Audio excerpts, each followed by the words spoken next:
They checked into a luxury hotel, just like any couple celebrating a lifetime of love. But to one deputy, with a badge and a bias, they didn't look like they belonged. What started as a quiet anniversary weekend, turned into a confrontation that would expose years of corruption, and launch a movement no one saw coming. Because this couple, they weren't just guests. They were the storm. What unfolds is a story of power abused, dignity tested, and justice served, slow, steady, and undeniable. And by the time you reach the end, you'll understand why this wasn't just a moment. It was a turning point. So sit back, settle in, and get ready. Because what you're about to hear is more than a story. It's a reminder that grace can be louder than rage. And sometimes, the strongest voice in the room is the one that refuses to be silenced. A few minutes later, as dessert menus were being passed out, the same sheriff's deputy was standing near the host station, whispering to the maitre d'. He nodded stiffly, glanced over at the Jordans, and said something back. She narrowed her eyes, turned, and left the room. Lena followed the movement with her eyes. Marcus, the first to see her, said, "I don't like the way she looked at us." Marcus took a slow sip of his water. "We paid. We reserved. We did nothing wrong. That's never stopped them before." She was right. Of course, this wasn't their first experience with being watched, questioned, or made to feel out of place. But that didn't make it any easier. A couple seated 2 tables over laughed loudly at something. Something Lena was sure had nothing to do with them. But then the man looked her way mid-laugh. And stopped suddenly when their eyes met. She felt heat rise to her face. "I hate this feeling," she whispered. "Like we're intruders." Marcus leaned closer. "We belong here more than anyone in this room. We've worked our whole lives for this. Paid our dues. Paid in full." Lena looked down at her wedding band. 40 years. 40 years of partnership, sacrifice, and grace. And still, after all this time, still this. Their dessert never came. After 15 minutes of waiting, they decided to call it a night. As they stood and made their way back through the dining hall, they passed a table where the man in the tan blazer murmured something under his breath. Lena caught the word, privilege. Marcus caught his wife's quiet chuckle. He stopped just for a moment. Not to argue. Not to cause a scene. Just to breathe. Just to remind himself that this weekend wasn't about them. Not these strangers. Not their looks. Not their judgment. This weekend was for Lena. He offered his arm. She took it. Together, they walked out with dignity, heads high. In the hallway near the elevator, they passed the same deputy sheriff, standing near a side exit, talking to someone on her phone. She didn't say a word. Just watched them as they walked by. Eyes like stone. Lena glanced at her, then away. They said nothing as they rode the elevator to the top floor. Silence filled the space between them. Not with fear, but with disappointment. With exhaustion. That familiar, bone-deep kind that only comes when you realize. No matter how far you've come, someone will always be waiting to remind you where they think you belong. When they entered the Magnolia Suite again, Lena walked to the window and looked out at the night. The lights of Asheville twinkled in the distance. She wrapped her arms around herself. "I don't want to fight anyone this weekend," she said softly. Marcus came up behind her. Placed a hand on her shoulder. "Then we won't," he said. "But if someone starts the fight." He paused. Looked her in the eyes. "We won't back down either." Outside, the wind picked up just slightly. The trees swayed beneath the stars. And somewhere behind the quiet of their room, the next move was already being planned. The next morning came with blue skies and the gentle hum of mountain birdsong. Marcus poured Lena a cup of coffee from the French press on the room's antique sideboard. She stood by the window, robe tied neatly around her waist, gazing out at the sunlight spilling across the hills. "Sleep okay?" he asked. She turned to him with a small smile. "Took me a while. That deputy's face stuck in my head like a splinter." Marcus handed her the cup and gave a reassuring nod. "She's probably gone. Just some random, overzealous cop poking around." But he didn't quite believe that. He just wanted her to enjoy the day. Their anniversary weekend. They had spa appointments booked and a late lunch planned in the garden courtyard. No drama. No tension. Just time together. That was the plan. They dressed and headed down to the lobby. Lena wore a powder blue blouse with pearl buttons and white slacks. Graceful. Timeless. Marcus was in a beige linen jacket, open collar, a casual ease to his step. He looked like a man at peace. But under the surface, he was watching. Always watching. They passed through the main corridor, nodding politely to a few other guests. Some returned the gesture. Others didn't. Then, just as they approached the concierge desk to ask about shuttle service to the botanical gardens, she appeared again.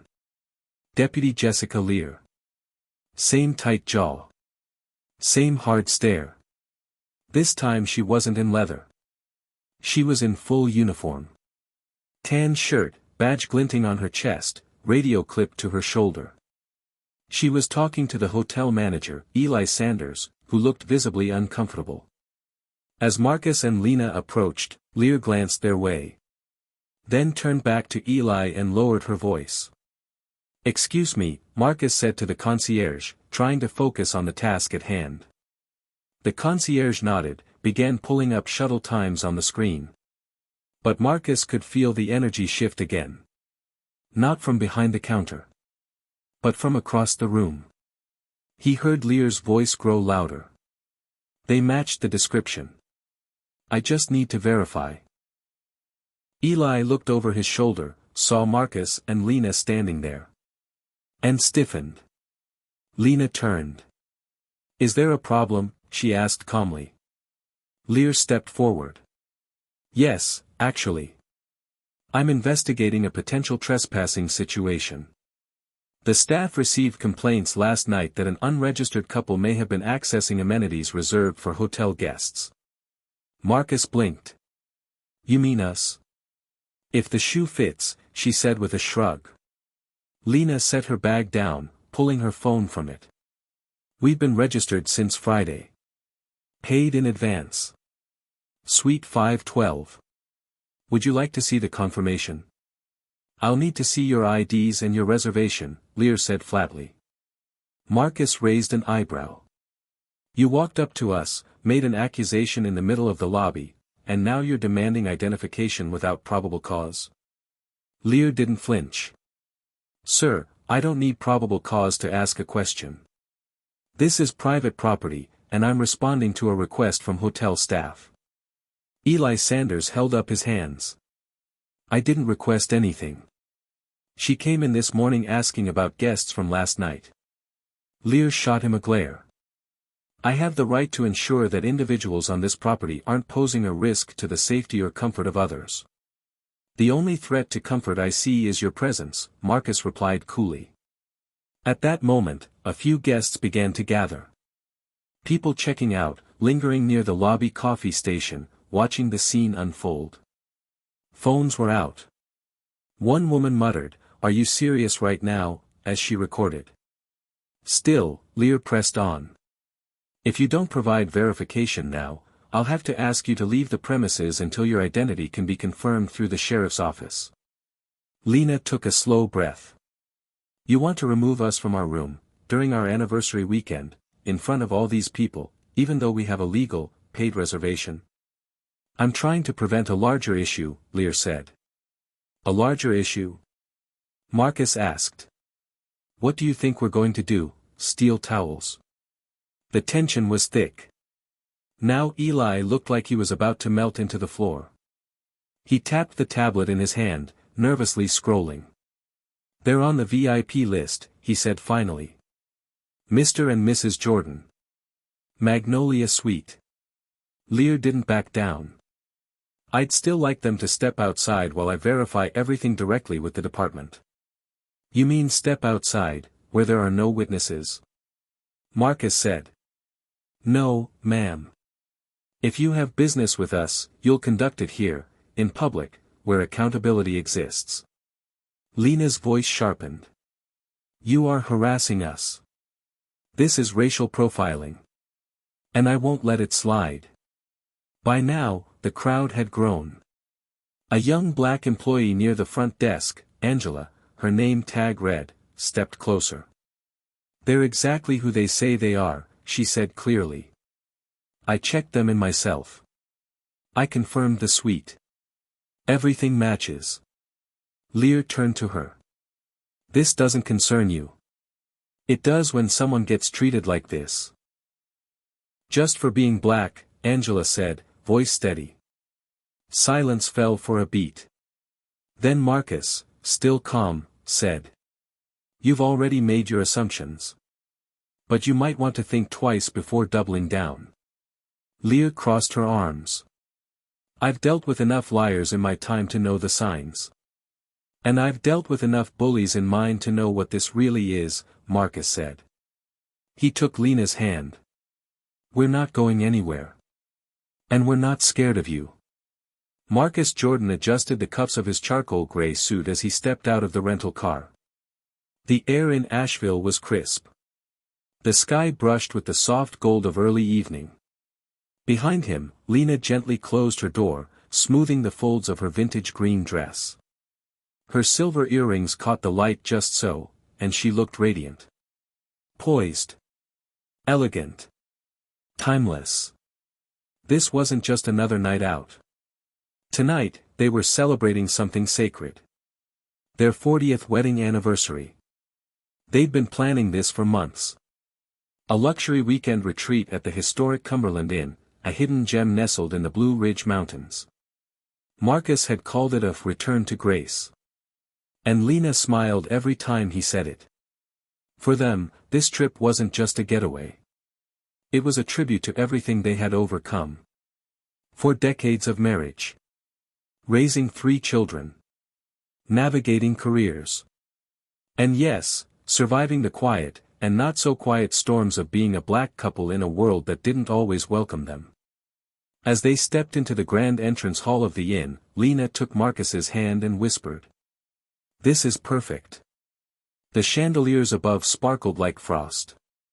The dark wood walls were lined with framed black and white portraits from a time long gone. Soft jazz floated in the background.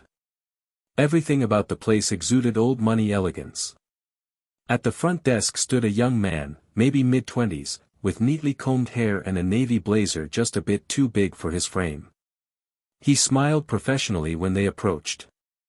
Marcus handed over his ID and confirmation. The clerk hesitated for half a second. Barely a blink. And then typed something into the computer. Lena caught it, though. That slight pause. That glance. She'd seen it before. "Welcome to the Cumberland," the clerk said, handing over 2 key cards. "You're in the Magnolia Suite. Top floor." "Thank you," Marcus replied. "Always the gentleman." They moved toward the elevator, their fingers still laced together, their smiles soft and hopeful. The Magnolia Suite was even more beautiful than the photos. A 4-poster bed. Heavy velvet drapes. A fireplace framed in stone. Lena stepped onto the balcony and let out a quiet sigh. The view stretched over rolling hills, the trees just starting to turn for fall. She closed her eyes, soaking it in. For a moment, everything was still. Later that evening, they dressed again for dinner. Marcus tightened his tie in the mirror, glancing at Lena as she fastened her necklace. "You look like the first time I saw you at Howard," he murmured. She turned, smiling. "You always say that. Because it's always true." Arm in arm, they descended to the inn's dining hall. A warm, wood-paneled space glowing with candlelight. Other couples were already seated. Quiet laughter and clinking glasses filled the room. A maitre d', with salt and pepper hair and a stiff posture greeted them. "Reservation for Jordan," Marcus said. The man nodded. But his eyes flicked over them. Lingering a second too long. He checked his tablet, then gestured toward the center of the room. "Right this way." Their table was perfect. Right near the fireplace. But as they sat down, Marcus felt it. The shift in energy. A slight dip in conversation around them. A few eyes glanced their way. Not for the dress. Not for the suit. But for something else. Something unspoken. Lena leaned across the table, her voice low. "Did you feel that?" He nodded slowly. "Let's not jump to conclusions." But Lena knew better. They both did. This wasn't paranoia. It was experience. A lifetime of walking into rooms and sensing, before a word was even spoken, that they were being measured by a different scale. Still, they pressed on. Tonight was theirs. They had earned this. Every last moment of it. Marcus picked up the wine list. "Let's see what pairs well with 40 years, he said, trying to keep the tone light. Lena smiled back. But somewhere in her stomach, a knot had started to form. She wasn't sure why yet. But she would soon. Dinner arrived on elegant white plates. Grilled sea bass for Marcus. Roasted duck for Lena. The flavors were exquisite. The presentation, flawless. But the taste felt muted somehow. Not by the chef's hands. But by the way the room seemed to dim around them. Every so often, Lena would lift her eyes and catch someone staring. Not for long. Just enough. A tilt of the head. A whisper between bites. A curious glance that lingered a beat too long before turning away. It wasn't open hostility. No one said a word. But the energy hung in the air like humidity before a storm. The couple seated near the fireplace. A man in a tan blazer and his wife in pearls. Gave the Jordans a polite nod when they first walked in. But now, halfway through dinner, they seemed to be whispering more than eating. The woman occasionally glanced at Lena, then leaned in close to her husband with an amused expression. Lena didn't return the look. A waitress brought them water refills, but said nothing. No small talk. No warmth. Just a quick pour and a quiet exit. Marcus caught that too. He tried to shake it off. Maybe she was just busy. But then he looked around. Other tables were receiving smiles. Laughter. Waiters laughing along with guests. Only their table sat like an island. Still, he kept his tone calm. He leaned toward Lena, voice gentle. "Maybe people just aren't used to seeing love last long," he said, hoping humor would lift the mood. Lena gave a soft laugh. But it didn't reach her eyes. "They're not looking at us because of love, Marcus." He nodded slowly. "I know." Behind them, the dining room doors opened. The sound of boots tapping against polished floorboards drew some heads, including Marcus's. A woman in a dark leather jacket with a sheriff's badge clipped to her belt stepped inside and scanned the room. She was tall. Rigid. With a narrow mouth and eyes that didn't blink much. She walked with the quiet confidence of someone used to being obeyed. Marcus turned back to his plate, not giving it much thought. He didn't realize. Not yet. That her gaze had landed directly on him and Lena. Lear didn't move. She just stood there, radiating frustration. But for the first time, it was clear she was losing control of the moment. And that's when everything began to shift. The lobby was so quiet. You could hear the buzz of the old light fixtures humming above. It was one of those moments where time didn't stop. But it sure felt like it had slowed to a crawl. Deputy Lear stood her ground. Arms folded. Eyes narrowed. While Marcus and Lena held each other's gaze. Calm. Steady. Anchored in something much deeper than fear. Angela, the front desk receptionist, stood nearby. Hands shaking slightly, but still firm in her stance. She knew what she'd just done. Stepping up in front of a deputy wasn't something she'd been trained for. But something in her gut told her this wasn't about procedure. It was about principle. And she wasn't going to let it slide. The crowd grew. A few hotel guests, maybe 5 or 6 at first.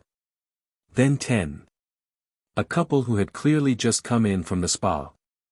Still wore robes and sandals. A woman in yoga pants with a to-go coffee cup. An elderly white man with a cane stood beside his wife, whispering to her as she watched with furrowed brows. Phones were still out. Someone was definitely live streaming. The manager, Eli Sanders, finally stepped forward, trying to regain some semblance of control. "Deputy Lear," he said. His voice low, but audible. "As the general manager, I can confirm the Jordans are properly registered guests.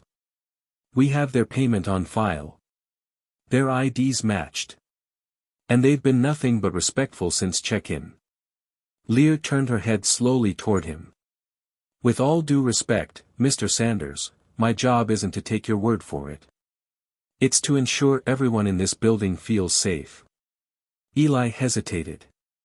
He glanced around the lobby. "I think the only people who don't feel safe right now are the Jordans." A ripple of murmurs moved through the crowd. Lear took a half step forward. "This isn't about race," she said loud enough for everyone to hear. "This is about suspicious behavior. I was alerted by a guest who claimed they heard raised voices coming from the dining room last night, and saw these two lingering near private staff areas." Marcus lifted a brow. "So now we're accused of yelling at dinner, and wandering hallways we've never seen." Lena crossed her arms. "Who filed the complaint?" "That's confidential," Lear replied quickly. "How convenient," Lena shot back. "Fabricated accusations. Vague threats. And now you want to throw us out of our room, all because someone felt uncomfortable. Well, guess what? So do we." Angela stepped closer again. Her voice stronger this time. "There were no raised voices last night. I worked the front desk through the evening shift. They went straight to dinner, then back to their suite." Eli nodded in agreement. "She's right. Our night staff has reviewed hallway footage. The Jordans weren't near any unauthorized areas." Lear's expression hardened. But the cracks were showing now. Her voice rose slightly, a signal of a person trying to hold on to authority slipping through her fingers. "Well, if they've got nothing to hide, then they shouldn't mind stepping out while I do my job." Marcus shook his head slowly. "This isn't a back alley or a traffic stop, Deputy. This is a hotel lobby, and you're not going to treat us like criminals in front of an audience just because you feel entitled to flex." Lena, who'd stayed mostly silent up to that point, stepped in. Her voice was calm. Cold. Measured. "You're not here because of what we did. You're here because of who we are. Because we walked in with dignity, and you couldn't reconcile that with the picture you have in your head. We smiled. We dressed well. We expected kindness. And for you, that's suspicious." Lear's mouth opened, but nothing came out. Then the elderly man with the cane, who'd been watching quietly from the side, finally spoke.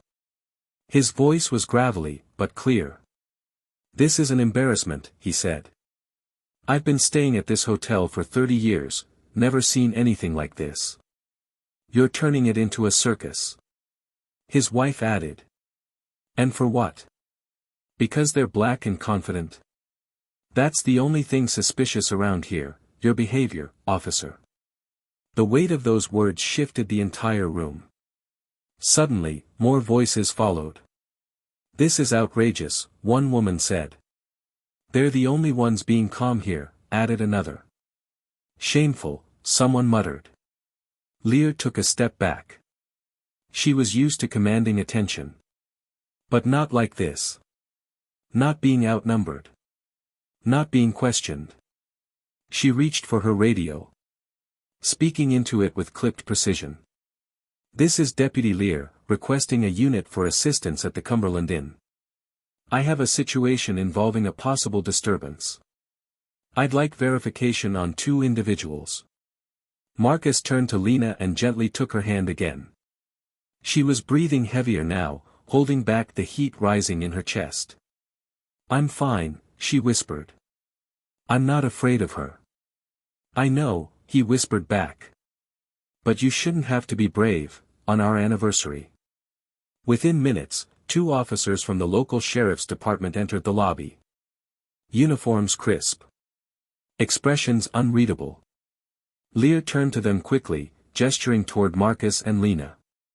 "These are the 2 I called about, possible ID issue, potential trespassing. We need to verify who they are." The taller of the 2 officers held up a hand. "Ma'am, step aside." Lear blinked. "Excuse me." "We've been listening to dispatch," he said. "And from the sound of it, there's no active threat. Just a whole lot of bad optics, and an unnecessary escalation." He walked past her and approached Marcus and Lena with a slow, measured calm. "Sir. Ma'am. I'm sorry you're being treated this way. You have every right to stay on the premises, unless the hotel has explicitly revoked your reservation." "Have they?" Eli shook his head quickly. "No. Absolutely not." "Then there's no cause to remove you." The second officer, a woman, turned to Lear. "We'll be filing a report. You'll need to explain why you initiated a disturbance call without cause. Especially when you had confirmation from both hotel staff and visual surveillance." Lear's face turned pale. Marcus didn't smile. He didn't gloat. He just let out a quiet breath. The kind that carries 40 years of frustration wrapped in one moment of restraint. Lena said nothing either. She looked at Angela, who gave her the faintest nod. One black woman to another. A silent message. "I see you." As the officers asked Lear to step outside with them for questioning, the crowd began to disperse. Whispers turned into quiet conversations. Some apologetic glances. A few encouraging words. But the damage had been done. Not to the Jordans. But to the illusion that dignity was enough to shield them. They stood there, still holding hands. As the lobby slowly returned to normal. Except now, nothing about it felt normal anymore. The elevator ride back to the 5th floor was silent. Thick with emotion neither Marcus nor Lena could put into words. Not yet. Marcus stared at the numbers lighting up above the door. Watching them climb floor by floor, like they were counting down to something worse instead of better. Lena stood beside him. Jaw tight. Arms folded. Every muscle in her body clenched, like she was holding something back. When they entered the Magnolia Suite. The warmth of the room. The soft amber light. The fresh flowers in a vase. The folded anniversary card left by housekeeping. Felt like a cruel joke. It was the same room. But now it felt different. Tainted. Tense. Lena walked straight to the balcony and stepped outside. Needing the air. Needing space. Marcus stayed inside. Took off his jacket. Sat down slowly in one of the wingback chairs near the fireplace. He stared at the unlit logs for a long moment. Before finally breaking the silence. "She didn't care who we were," he said. "All she saw was who we weren't." Lena didn't answer. Her arms rested on the stone railing as she looked out over the hills. The sun was higher now. Bathing the landscape in bright, clear light. But even the beauty of the mountains couldn't shake the feeling inside her chest. 40 years, she said finally. Her voice soft but tight. 40 years of working hard, playing by the rules, doing everything right, and still. They treat us like we don't belong. Marcus stood. Walked over to the doorway. Leaning against the frame. We do belong, he said. I know, she whispered. But I'm tired of having to prove it. Her voice cracked at the end of the sentence, just a little. That sound did something to Marcus. Cut deeper than any insult, any look, any unjustified accusation. Because this wasn't about just today. It was about the weight of all the days before it. Every little microaggression. Every false assumption. Every time someone had looked past them, through them. Or worse, at them with suspicion. Lena turned back inside and walked toward the bed. She sat down carefully, her hands resting in her lap. I didn't come here to fight, Marcus, she said. I just wanted to celebrate us. Quietly. Without drama. Without having to defend our dignity like it's something we borrowed. He nodded. I know, baby. She looked up at him, tears in her eyes now. And the worst part? It's not even new. I knew the moment we stepped into that dining hall that something was coming. I felt it in my chest. That tightening. That warning. It's like I've developed radar for this kind of hate. It walks into the room before the insults ever show up. Marcus walked over and sat beside her. He reached for her hand and held it gently. We're still here, he said. They didn't win. We didn't leave. But what did it cost, she asked. Her voice cracking again. What did it take from us? He didn't answer. Because the truth was. He didn't know. But he could feel it. Something sacred had been interrupted. Something soft between them had been pushed aside. To make room for anger. For sadness. For exhaustion. Later that afternoon, there was a knock at the door. Marcus opened it to find Angela standing there. Her name tag still pinned over her blouse. A small notebook in her hand. I'm so sorry to bother you, she said gently. But I wanted to check on you. And thank you. For standing up to her. For not letting her bully you. Marcus softened. You didn't have to put yourself in the middle of that. But we're grateful you did. Angela stepped inside at Marcus's invitation and sat near the coffee table. Lena joined them slowly. I've seen it before, Angela said.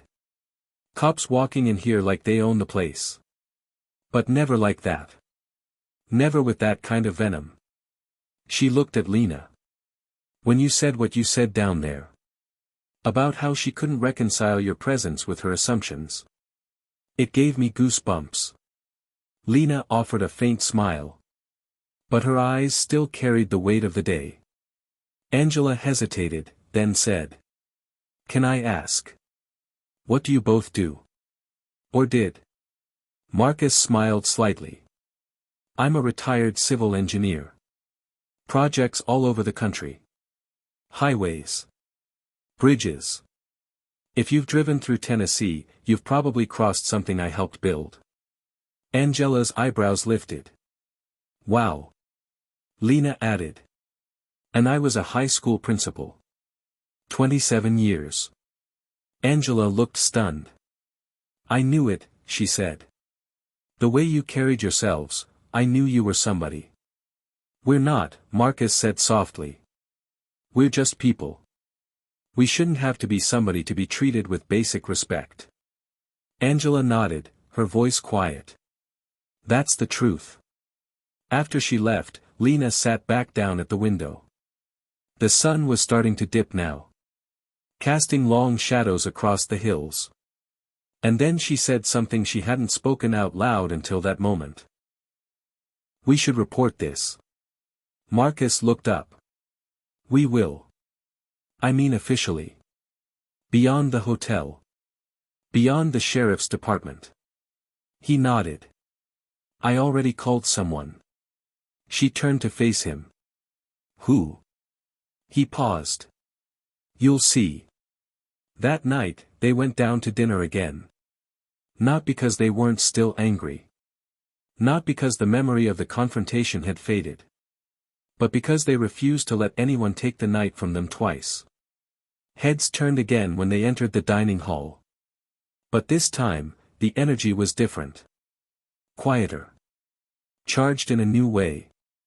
The couple from the spa smiled at them. The older man with the cane gave Marcus a respectful nod. And at a corner table sat Deputy Lear. Still in uniform. Her expression unreadable. Her posture stiff. She didn't say a word. Didn't look at them. Didn't even pretend to be curious. She just sat there.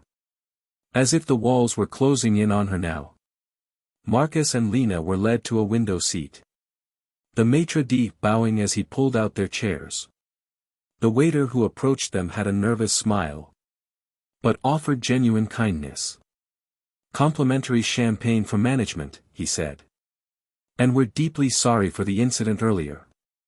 Marcus glanced at Lena, who raised her glass and said simply. To surviving what should have been a celebration. They clinked glasses. But deep inside, something was shifting. Because what had begun as a quiet anniversary weekend was turning into something bigger. Something neither of them had planned for. But both were more than ready to finish. The next morning started the same way the last one had. Sunlight spilling through gauzy curtains. Birds calling faintly from somewhere in the trees. But everything felt different. There was a charge in the air. A hum beneath the surface of the morning calm. Like a storm just beyond the horizon. Lena sat at the small table by the window, sipping her tea. Dressed in a slate gray blouse and simple black pants. Her face was calm. Collected. But beneath it was a current of something sharper. Resolve. Marcus stood by the mirror, straightening his tie. He traded his weekend jacket for something more formal today. A tailored navy blazer. Crisp white shirt. Polished shoes. It wasn't vanity. It was intentional. You sure you want to do this today? Lena asked. Her voice low but steady. Marcus looked at her reflection in the mirror. If not today, then when? She nodded once, then set down her teacup. They left the room together. Walking down the hallway like they'd done 100 times before. But this time, every step had weight. There was no hiding anymore. No blending in. And honestly, they were done trying. Downstairs, the lobby was quiet. A few guests sat sipping coffee, reading papers, scrolling through their phones. Angela was behind the front desk again. She looked up and smiled when she saw them. Good morning, Mr. and Mrs. Jordan, she said. Morning, Angela, Marcus replied. Lena leaned in slightly. You might want to stick around for what's about to happen. Angela's eyes flicked toward the main doors. Curious. Something I should know. Lena gave her a knowing smile, but said nothing else. And then, the doors opened. Two black SUVs pulled up in front of the hotel entrance. Their tinted windows reflected the rising sun, hiding the people inside. When the engines shut off, there was a pause. A quiet beat of anticipation. Then the doors opened. And 4 individuals stepped out. Each wearing tailored dark suits. Each moving with the calm, quiet authority of people who didn't need to introduce themselves. The lobby went silent. Angela's mouth fell open slightly. Oh my God. One of the agents, a tall woman with a slick-back bun and a badge hanging from her neck, entered first. Good morning. We're here to speak with Deputy Jessica Lear, she announced. Is she on the premises? Eli Sanders, the hotel manager, emerged from a back office. Looking pale and confused. She's here. She came in an hour ago. Breakfast shift. Please ask her to meet us in the conference room, the woman said coolly. Immediately. Lena didn't say a word. She just watched. And Marcus, well. He stepped back and took it all in. Like someone who had been waiting for this moment for a long, long time. 15 minutes passed. Then, Deputy Lear entered the lobby from the restaurant. Her uniform pressed. But her face, tight with confusion. When she saw the agents. Her steps slowed. One of them nodded toward the hallway. If you'll follow us. I'm sorry, what is this about? Lear asked. Trying to keep her tone controlled. But they were already walking. Angela turned to Lena and whispered. Who are they? Lena looked her in the eyes. You're about to find out. The next half hour was a quiet storm behind closed doors. No shouting. No slamming of fists. Just the low murmur of serious people discussing serious consequences. Angela tried to keep working. But her eyes kept drifting toward the hallway. So did everyone else's. Finally, the door opened. Lear stepped out. Face pale. Hands clenched. Her eyes scanned the room, until they landed on Marcus and Lena. She hesitated. Swallowed. And for the first time since they met her. She looked uncertain. Small. Marcus met her gaze, but didn't move. Didn't speak. He didn't need to. Lena, on the other hand, stood slowly. Still think we were just some troublemakers who wandered in off the street? She asked. Her voice even. Lear didn't answer. Couldn't. The agents followed her out. Guiding her gently, but firmly, toward the front entrance. As they passed through the doors. Angela looked at Marcus and Lena again, eyes wide. What just happened? Marcus stepped forward. His voice calm but resonant. That woman has a history of complaints. Excessive force. Profiling. Her record's been swept under the rug more than once. But this time. She picked the wrong couple. Lena nodded.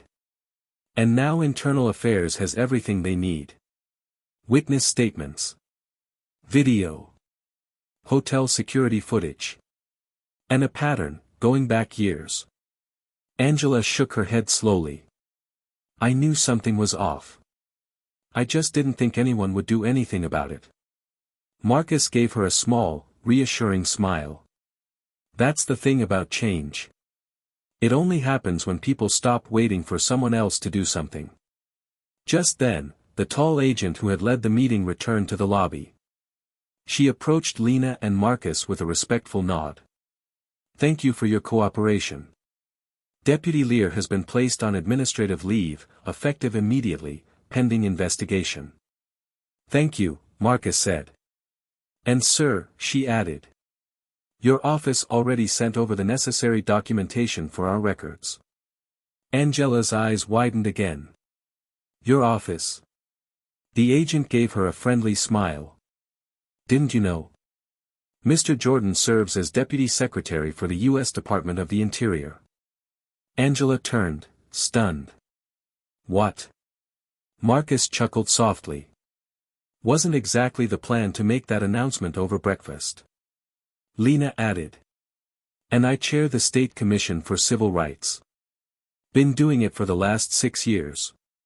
Angela's jaw dropped. Y'all are legends. No wonder she looked like she saw a ghost. Marcus placed a gentle hand on Angela's shoulder. You were brave yesterday. You spoke up when you didn't have to. That matters. It always matters. Angela's eyes welled up. You think so? I know so, Lena said. Word spread through the hotel like wildfire. By noon, guests were whispering the story over brunch. Poolside attendants were asking for photos. And the story had already made its way to local media. But the Jordans didn't seek out attention. They didn't give interviews. They didn't pose for selfies. They simply returned to their room. Packed their things. Took one last look at the view they'd hoped to enjoy in peace. And then walked out, hand in hand, through the same lobby where it all began. Only this time, they weren't alone. Staff lined the hallway. Guests nodded with respect. Angela stood at the desk, beaming. Marcus turned to Lena as they stepped outside into the sunlight. "You ready?" She looked up at him. Eyes steady. "Always." And with that, they stepped into the world. Not as victims. Not even as heroes. But as something far more powerful. Proof. That grace, dignity, and truth can do more than survive injustice. They can bring it to its knees. By the time the Jordans made it to their car, the world outside had already changed.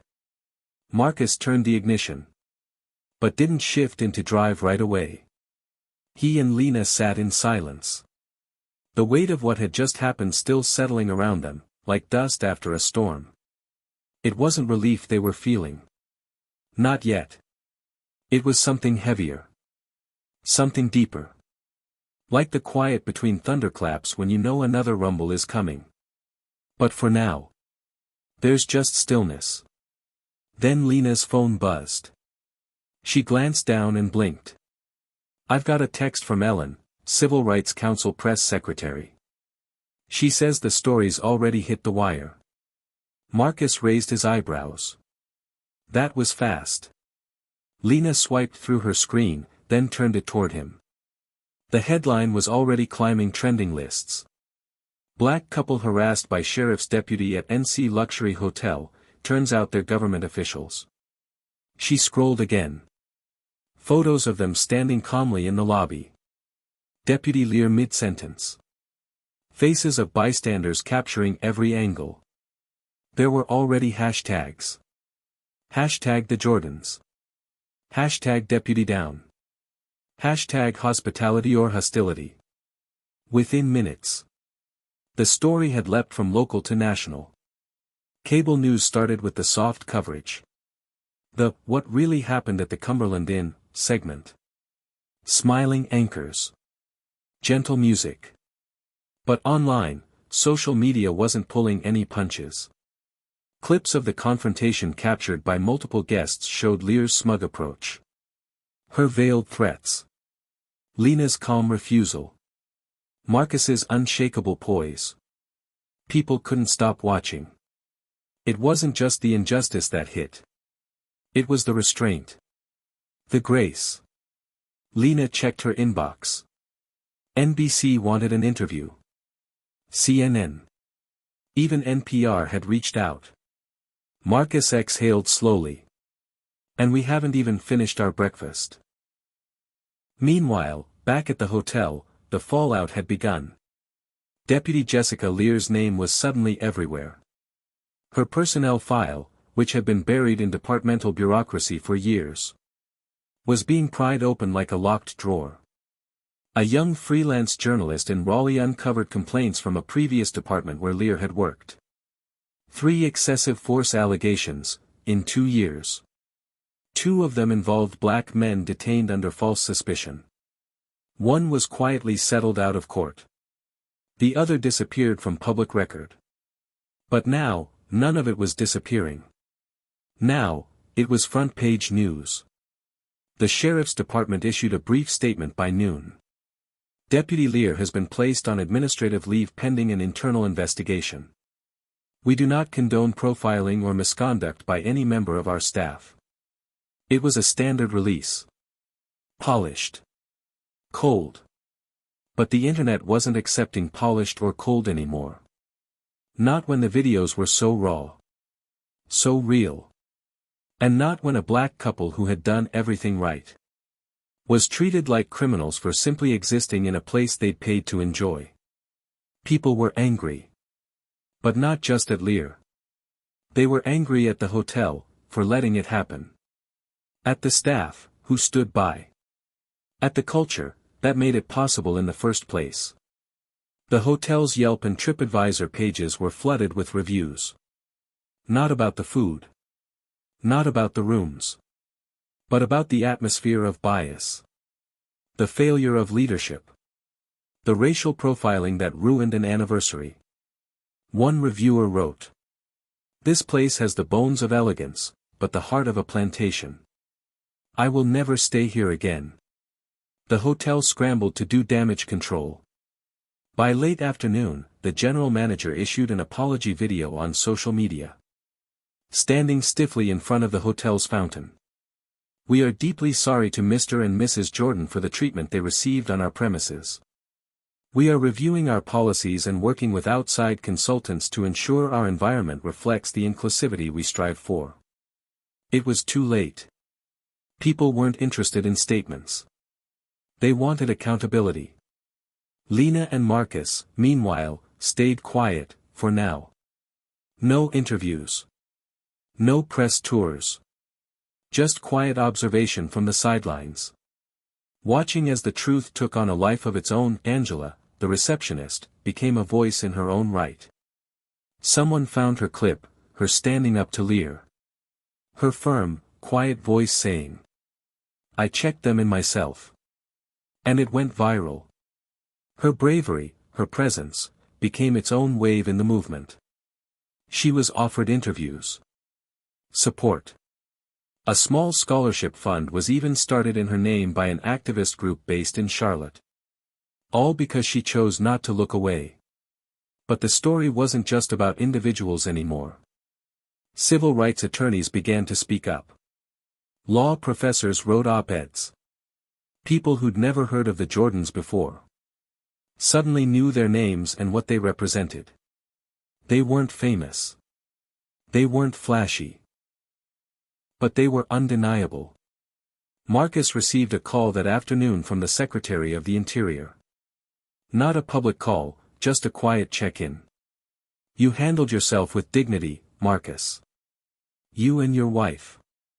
If you decide to go public, we'll support you. But just know, you've already made an impact. Whether you do or not." Lena got a similar message from her state commissioner's office. Her assistant said, "Everyone's watching. And they're proud." But pride didn't undo the damage. It didn't erase the pain. That evening, they sat in a small cafe. Tucked into a quiet street near the hotel. Away from the noise. Away from the headlines. Marcus stirred his coffee slowly. Looking at Lena across the table. "I keep thinking. This should have been simple," he said. "A quiet weekend. A glass of wine. A toast." Lena nodded. "But if it had been simple, it wouldn't have mattered." He looked up. "What do you mean?" She leaned in slightly. "Marcus, we've spent our whole lives being careful. Being polite. Being reasonable. But sometimes, just standing still, just refusing to move, is a revolution in itself." He smiled softly. "You've always had a way with words." She smiled back. "You married it." He reached across the table and took her hand. "I just didn't think our anniversary would turn into a movement." She squeezed his fingers. "Neither did I. But maybe it was meant to. Maybe this was the moment we were waiting for." At that exact second. Across the country. People were sharing their own stories. Writing their own posts. Saying things they'd been too afraid to say before. And somewhere. Sitting alone in her apartment with the blinds drawn. Jessica Lear refreshed her screen. And saw the world shift under her feet. The story had left her control. Her name would never be what it was before. And this time, the silence wouldn't save her. Justice wasn't always swift. It wasn't always loud. But this time, it had a face. It had names. Marcus and Lena Jordan. And the world was listening. By the time they got back home to Raleigh, It felt like they'd been gone a month, instead of just a few days. The house smelled the same. Warm. Lived in. Full of books and polished wood. And the faint trace of lavender from the diffuser Lena always set before they left town. Marcus dropped their bags inside the front door. Then turned and locked it behind them. He stood there a moment. Letting the stillness wrap around him. No whispers. No judgment. No side eyes from strangers. Just peace. Real peace. Lena walked to the kitchen, flipped on the light, and opened the fridge out of habit. She wasn't even hungry. She just needed something familiar. Something rooted. Something to ground her after everything they just walked through. "Want some tea?" she called out. "Sure," Marcus said. "Something strong." She chuckled softly under her breath. And reached for the good mugs. The ones with the etched initials they'd gotten for their 25th anniversary. They sat at the kitchen table as the kettle hissed. No TV. No phones. Just them. And the quiet ticking of the clock above the sink. It had been a whirlwind, yes. But also something more. Something that hadn't yet fully landed. It was like their bodies had made it home. But their minds were still on that hotel balcony. Staring out at the mountains. Wondering how it all happened so fast. "I keep thinking about the look on her face," Lena said. After a while, Marcus didn't have to ask who. He knew exactly who she meant. She wasn't angry, Lena continued. She wasn't even sorry. She was embarrassed. And not because of what she did. But because she got caught. Marcus stirred his tea. It was never about law and order. It was about power. She saw two black people in a luxury space. And couldn't make it make sense in her head. Marcus nodded slowly. So she made it a problem. The silence returned. But it wasn't heavy. It was thoughtful. Reflective. Honest. "I keep asking myself," Lena said. "What if we hadn't had titles? What if I wasn't chair of the commission? What if you weren't a deputy secretary? What if we were just normal folks?" Marcus looked at her gently. "Then we'd still be us.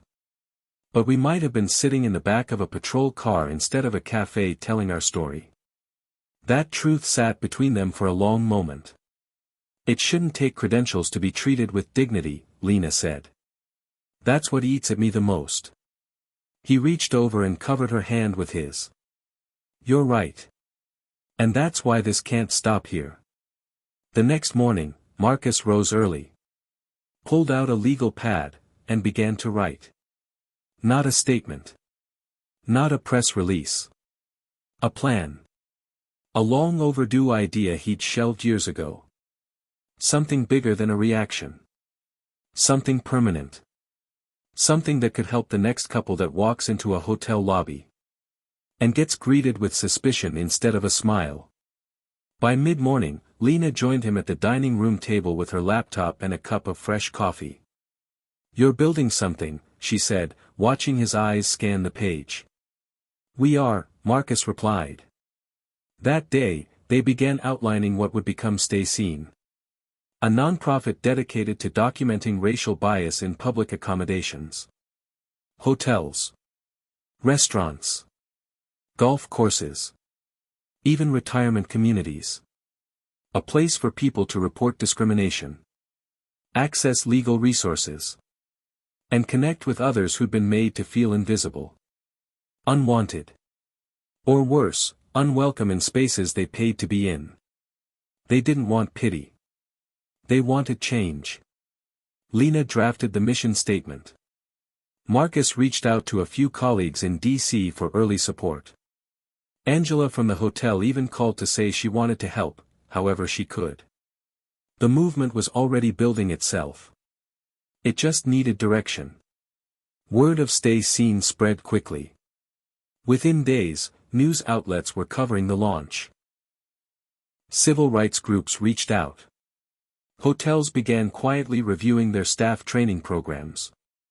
Some started issuing updated inclusivity pledges. Others just hoped the spotlight wouldn't land on them next. But the Jordans weren't out for blood. They were out for better. They weren't interested in destroying people. They were interested in dismantling systems, shifting the culture, and planting something new where the rot had taken root. 1 month later, they held their first Stay Seen town hall. Hundreds tuned in online. Dozens more filled a community center in downtown Raleigh. And when Marcus took the stage, he didn't talk about titles. He didn't talk about law. He talked about walking into a hotel lobby with his wife and being treated like a suspect instead of a guest. He talked about how it felt. Not just in that moment, but in every moment that came before. Every subtle cut. Every polite exclusion. Every smile that never quite reached the eyes. And then Lena stepped up. And she talked about silence. How we learn to survive it. How we learn to carry it. But how, when we speak, even gently, even calmly, it can split stone. People wept. People stood. People raised their hands to share their own stories. And that's how it began. Not with a headline. Not with a court case. But with a room full of people. Finally being seen. By the end of the year, Stay Seen had chapters in 4 states. A hotline. An app. And a database that began revealing patterns long buried. Hotels began reaching out. Not with excuses, but with questions. How can we do better? What should we be looking for? Can we partner with you? And for the first time, the Jordans weren't just responding to injustice. They were rewriting the script. Their 40th anniversary had been interrupted. But in its place, a new legacy had been born. One built not just on love, but on purpose. And when asked, years later, what they remembered most from that weekend, Marcus said, "I remember holding her hand. And knowing no matter what storm came through those doors, we'd weather it the same way we always had. Together." And Lena? She just smiled and said, "I remember the moment she looked at me. And realized I wasn't afraid of her. That I wasn't going anywhere. That I wasn't small. Because the truth is, people like Lena and Marcus Jordan have always been here. Building. Raising families. Changing systems. Holding grace in the face of ignorance. They didn't ask to be a symbol. They didn't want the spotlight. But when it came, they used it. Not to shine on themselves, but to light the way for others. And that is what made all the difference. So the next time someone says, "It's just a hotel," or "They were just doing their job," or "Maybe it was a misunderstanding," you'll know better. You'll remember this story. And you'll remember the truth. Sometimes, it takes just one quiet couple. One interrupted celebration. And one undeniable moment.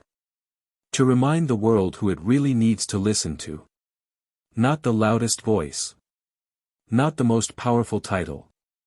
But the voice that never needed to shout. To be heard. The voice that says, "I belong. I matter. I will be seen.